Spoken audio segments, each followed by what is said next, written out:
Ganito ho masarap kilawin pag ganyang kalalaki ang talaba.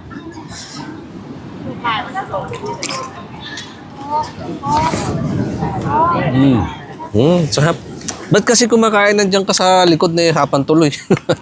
Isa nga po sa dinadayo dito sa Thailand, yung mga gantong kasasarap na kanilang mga pagkain na inihahain. At eto naman po yung ating ibabahagi upang sa ganun kung sakaling mapasyal kayo dito, pwede nyo din po subukan. Ito nga yung papaya salad nila na mayroong salted egg. Medyo kaunti lang yung sili na pinalagay dito kasi nga po para kay nanay. May kaunting asim, anghang. Kaya wala siyang umay. At ito naman po yung nilalantakan ng aking dalawang anak kanina. Yung octopus na parang sinangag. Pero matamis po siya. Parang lasang may honey. Kaya nagugustuhan nila. Ito naman po yung fried rice na mayroong crab. Ang sarap.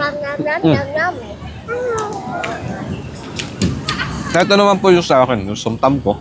At masarap nga yun dyan, kinakain, yung ganyan kinakamit. Saka may mga malimit, halo-halo yung mga sariwang gulay-gulay. Ito, hindi ko na pinigilan na sili. Sabi ko, bahala na sila sa regular na timpla.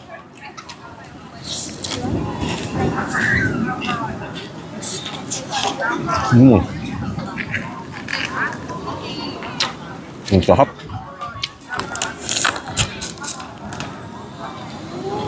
Mamaya ako na ho itong angat natin.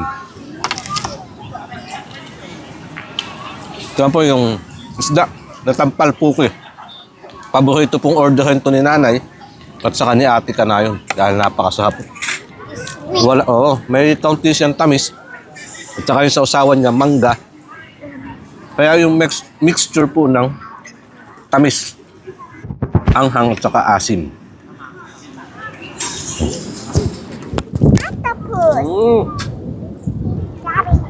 Marami naman.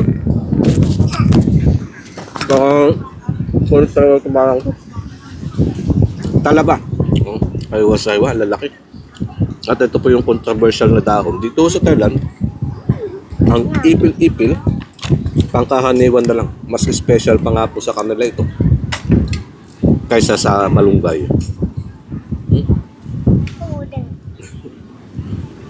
New Year ho kasi amihan kaya medyo malamig. Lagyan natin ng bawang, sili, saka lemon.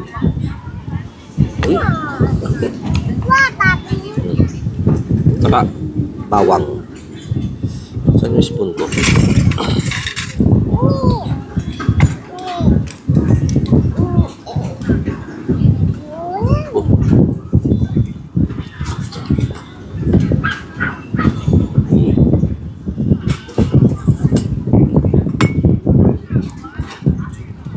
Sarap po talaga.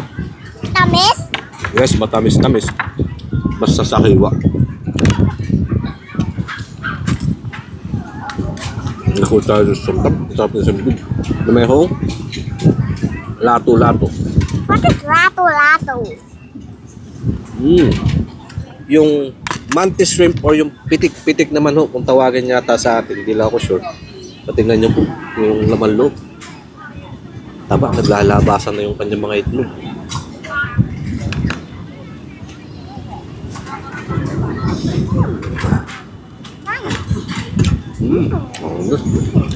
Sarap. Sarap. Okay. Yes. Pag pumasyal po kayo at bumisita sa Thailand, pwede nyo po subukan tumagantong pagkain nila na napakasarap. Kain po tayo mga kanayon.